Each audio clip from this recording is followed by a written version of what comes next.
Hello all of you. So आज हम discuss करने वाले हैं, टॉपिक क्या है, कैपिटल एक्सपेंडिचर और डिविडेंड एक्सपेंडिचर दोनों होते क्या हैं। ये आपका क्लास 11 में टॉपिक यूज़ होता है। आपको कोई भी फाइनेंशियल स्टेटमेंट बनाना है वहाँ पे ये काफ़ी इंपॉर्टेंट रोल प्ले करता है। जैसे आपके क्लास 11 में फाइनेंशियल स्टेटमेंट का चैप्टर है जिसमें आप ट्रेडिंग अकाउंट बनाते हैं, प्रॉफिट एंड लॉस अकाउंट बनाते हैं, बैलेंस शीट बनाते हैं। तो वहाँ पे एडजस्टमेंट्स में और आपको ट्रायल बैलेंस के अंदर इनमें से कुछ आइटम्स दिखेंगे। तो आपको पहचानने में मुश्किल होती है कि कौन सा कैपिटल एक्सपेंडिचर है, कौन सा रिवेन्यू एक्सपेंडिचर है। क्योंकि जब तक आपको इन दोनों के बीच में डिफरेंस नहीं पता होगा ना, तब तक आप किसी भी बैलेंस शीट को मैच नहीं कर पाएंगे। काफ़ी वो क्वेश्चन आपके लिए डिफिकल्ट हो जाता है। तो आज हम वही समझने जा रहे हैं कि कैपिटल एक्सपेंडिचर और रिवेन्यू एक्सपेंडिचर होता क्या है। सबसे पहले बात करते हैं कैपिटल एक्सपेंडिचर। कैपिटल एक्सपेंडिचर ये आपका नॉन रिकरिंग नेचर का होता है, पहला। दूसरा, इससे जो बेनिफिट आपको मिलता है आप एक साल के अंदर कंज्यूम नहीं कर पाते, एक साल से ज़्यादा समय तक आपको इसका बेनिफिट मिलता रहता है। तीसरा, यहाँ पे लिखा है इंक्रीजेज अर्निंग कैपेसिटी, ये आपके बिजनेस की अर्निंग कैपेसिटी को बढ़ा भी देता है। तो कैपिटल एक्सपेंडिचर वही है जिसमें ये तीनों चारों आइटम फुलफिल हो रहे हो, उसी आइटम को हम क्या कहते हैं, कैपिटल एक्सपेंडिचर कहते हैं। जैसे हमने कोई मशीन खरीदी, मशीन से क्या होगा, हमारा प्रोडक्शन बढ़ेगा। तो इससे क्या होगा, इंक्रीज अर्निंग कैपेसिटी होगी, यानी कि आपकी जो कैपेसिटी है वो इंक्रीज हो जाएगी प्रोडक्शन सेल करने की। जब सेल ज़्यादा करोगे तो अर्निंग भी ज़्यादा होगी। दूसरा, हम कभी भी एसेट हर साल नहीं खरीदते, हर दिन नहीं खरीदते, हर महीने नहीं खरीदते, ठीक है। तो इसलिए आपका ये क्या है, नॉन रिकरिंग नेचर का भी हो गया परचेज ऑफ मशीनरी। जो तीसरा, इस मशीन का, अच्छा ये जो हमने मशीन खरीदी है क्या एक साल बाद खराब हो जाएगी, एक साल में आपको प्रोडक्शन करके देगी? नहीं, इसका जो प्रोडक्शन है आपको एक साल से ज़्यादा समय तक मिलेगा। तो ये जो मशीन की हमने हमने मशीन को जो हमने परचेज करा है, इसमें तीनों ही चीज़ें फुलफिल हो रही हैं, इसलिए क्या है, ये कैपिटल एक्सपेंडिचर है। लेकिन अगर ऐसा कोई भी आइटम जो इन तीनों कंडीशन को फुलफिल नहीं कर पाता, वो कैपिटल एक्सपेंडिचर नहीं है। वो किस कैटेगरी में आ जाएगा, फिर आपके रिवेन्यू एक्सपेंडिचर में आ जाएगा। तो रिवेन्यू एक्सपेंडिचर समझ लेते हैं क्या होता है। रिवेन्यू एक्सपेंडिचर रिकरिंग नेचर का होता है, यानी कि आप हर दिन करते हैं, हर महीने करते हैं, ठीक है। और इस एक्सपेंडिचर का जो बेनिफिट है आप एक साल में ही उठा पाते हैं, उसके बाद आपको इसका बेनिफिट नहीं मिल पाता।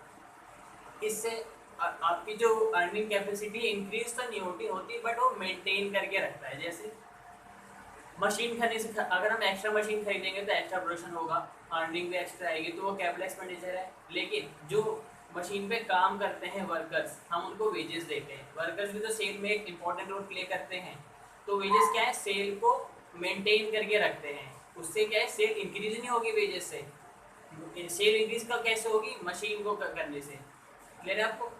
तो जो वेजेस है आपका क्या बन जाता है, रिवेन्यू एक्सपेंडिचर बन जाता है। और अगर हम वर्कर्स को भी इंक्रीज कर देंगे तब भी सेल इंक्रीज हो जाती है। बट उसका मतलब ये नहीं कि अगर इंक्रीज अर्निंग कैपेसिटी हो रही है तो उसका बेनिफिट आप एक साल से ज़्यादा समय तक भी उठा सकते हैं। मैंने आपको बताया था उसमें तीनों कंडीशन फुलफिल होनी चाहिए। बट वेजेस अगर हम इंक्रीज, वर्कर्स इंक्रीज करेंगे तो यहाँ पर सिर्फ कैपेसिटी इंक्रीज होगी, बट ये आपका रिकरिंग नेचर का ही रहेगा और ये एक साल के अंदर ही कंज्यूम हो जाएगा इसका बेनिफिट। इसलिए जो वेजेस है हम इसे क्या बोलते हैं, रिवेन्यू एक्सपेंडिचर बोलते हैं।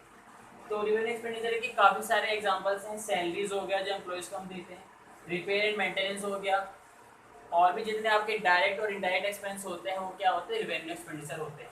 और रिवेन्यू एक्सपेंडिचर को हम कहाँ शो करते हैं, it comes in trading and profit and loss account. Trading में डायरेक्ट एक्सपेंस आते हैं जो भी रिवेन्यू एक्सपेंडिचर है, प्रॉफिट एंड लॉस अकाउंट में इनडायरेक्ट एक्सपेंस आते हैं वो भी क्या है, आपके रिवेन्यू एक्सपेंडिचर है। तो आई होप आपको रिवेन्यू एक्सपेंडिचर समझ आ गया होगा। कुछ कैपिटल एक्सपेंडिचर के भी एग्जांपल्स देख लेते हैं। Purchase of fix asset, tangible asset, intangible asset, जो भी नॉन रिकरिंग नेचर के आइटम्स होते हैं वो क्या है, आपके कैपिटल एक्सपेंडिचर है। कुछ एक्सेप्शंस भी हैं, हम वेजेस को हमेशा ही रिवेन्यू एक्सपेंडिचर नहीं मान सकते। कुछ एक्सेप्शंस में ऐसे केसेस आते हैं जिसमें वेजेस को हमें क्या मानना पड़ता है, कैपिटल एक्सपेंडिचर। जैसे हमने एक हम एक बिल्डिंग बना रहे हैं, तो बिल्डिंग बनाने में वर्कर्स काम करेंगे, वर्कर्स को हम वेजेस भी देंगे। तो किसी एसेट को बनाने में हम जो भी एक्सपेंस करते हैं वो उस एसेट के वैल्यू में जुड़ जाता है, क्योंकि वो कैपिटल एक्सपेंडिचर होता है। तो वेजेस हम लोग जो पे कर रहे हैं, वर्कर्स को जो हम इस्तेमाल कर रहे हैं वो किसी एसेट को बनाने में कर रहे हैं, तो वो क्या होगा, कैपिटल एक्सपेंडिचर होगा। क्लियर है? अब जैसे कि कई बार क्या होता है, हमने कोई एक नई मशीन खरीदी, मशीन खरीदना कैपिटल एक्सपेंडिचर है। और मशीन खरीदेंगे तो उसे बिजनेस में इंस्टॉल भी करना पड़ेगा। इंस्टॉल ऑनर तो नहीं करेगा, जाहिर सी बात है, वर्कर तो जो वर्कर ही वो हायर करेगा इंस्टॉल करने के लिए। तो उन वर्कर्स को जो हम वेजेस की पेमेंट करेंगे फॉर इंस्टॉलेशन ऑफ मशीनरी, वो भी आपका क्या बनेगा, कैपिटल एक्सपेंडिचर बनेगा। क्लियर है। तो ये कुछ एग्जेम्पन्स होते हैं जिसमें हमें रिवेन्यू एक्सपेंडिचर्स को भी कैपिटल एक्सपेंडिचर मानना पड़ता है। तो आई होप आपको इन दोनों में डिफरेंस समझ आ गया होगा। वीडियो पसंद आई हो तो वीडियो को लाइक और सब्सक्राइब कर देना। Stay home, stay focused.